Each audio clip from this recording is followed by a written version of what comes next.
Hello friends, I am doctor Rao from मृदा wellness. आज हम डिस्कस करेंगे, जो टॉपिक डिस्कस करने जा रहे हैं वो सबसे बेसिक हमारे चैनल, क्योंकि अभी ये चैनल शुरू किया है तो हमने सबसे बेसिक से हम धीरे धीरे इस चीज़ को डिस्कस करेंगे, इस चीज़ को आगे बढ़ाएंगे। और आज का टॉपिक है कि पेनिस में इरेक्शन होता क्यों है।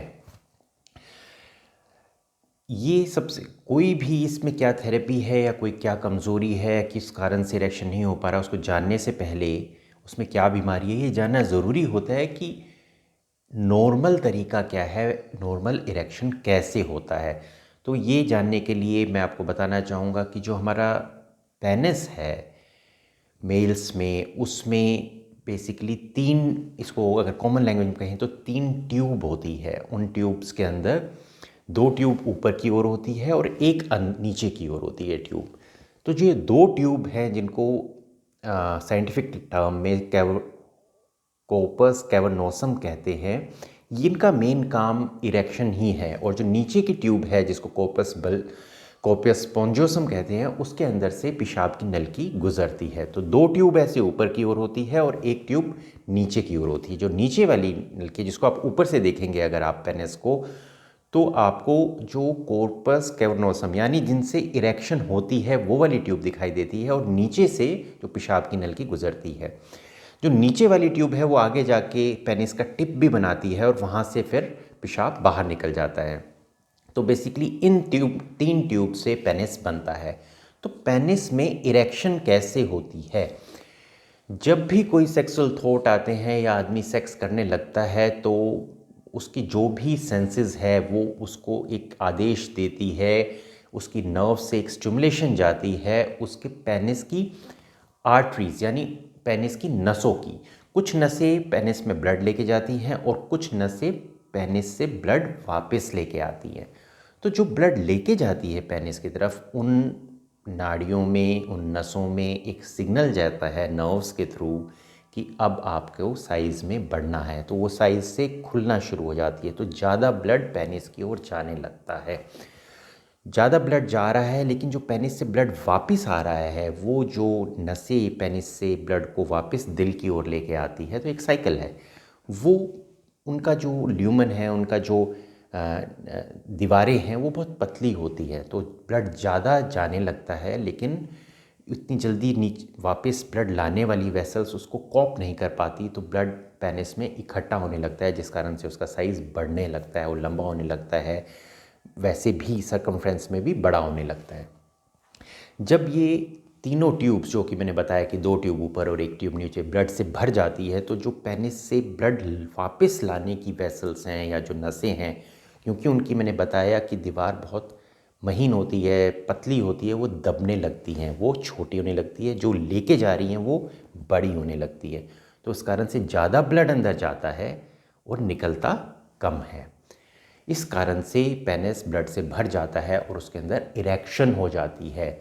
लेकिन ये सोचने वाली बात है कि ये ऐसे तो वो पेनिस ब्लड से भरता ही रहेगा और वो फूल जाएगा गुब्बारे की तरह, लेकिन एक ऐसा टाइम आता है कि जो इक्विलिब्रियम है, कि शुरू में ज़्यादा ब्लड जा रहा है, कम बाहर निकल रहा है, फिर धीरे धीरे धीरे एक ऐसी स्टेज आती है कि जो ब्लड जा रहा है उतना ही निकलने शुरू होता है। तो एक इक्विलिब्रियम की स्टेज आ जाती है कि पहले ब्लड ज़्यादा जाना शुरू हुआ और निकलना कम हुआ, धीरे धीरे धीरे ये तो बढ़ यही रहता है, निकलना इसके इक्वल होने लगता है।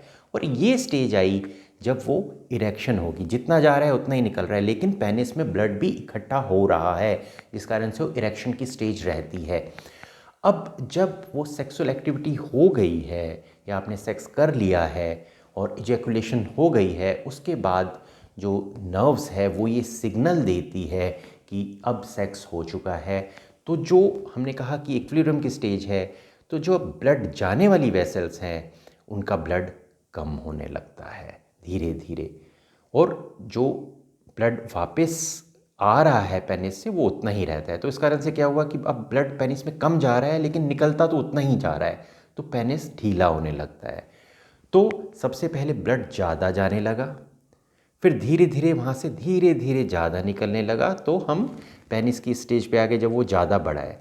फिर जो ज़्यादा जा रहा है वो धीरे जब सेक्स हो गया वो उस पे से ब्लड कम आने लगा तो कम जा रहा है लेकिन निकल तो बराबर उतना ही रहा है, तो धीरे धीरे फिर पेनिस वापस अपने नॉर्मल साइज़ में आ जाता है और छोटा हो जाता है साइज़ का। ये नॉर्मल प्रक्रिया होती है।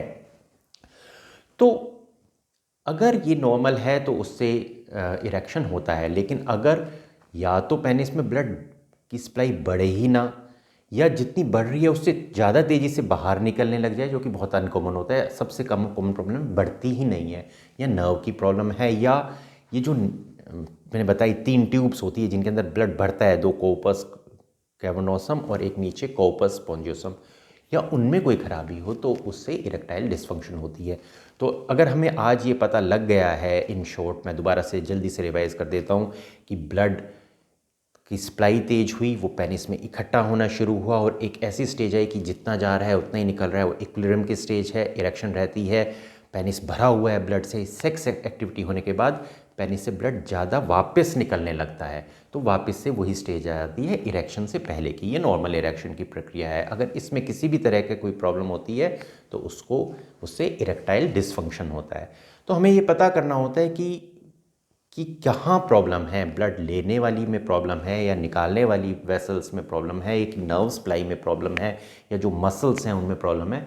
और एक बार अगर हमें ये पता लग जाता है तो फिर उसी का इलाज उसी तरह से होता है। इस वीडियो बनाने का या ये चैनल बनाने का पर्पस सिर्फ आपको एजुकेशन देना है, क्योंकि बहुत से लोगों को ये पता भी नहीं होता, या यूट्यूब पे बहुत गलत जानकारियाँ भी होती है, या आदमी कई बार अकेले में ही घुटता रहता है, परेशान होता रहता है कि यार मैं क्या करूं।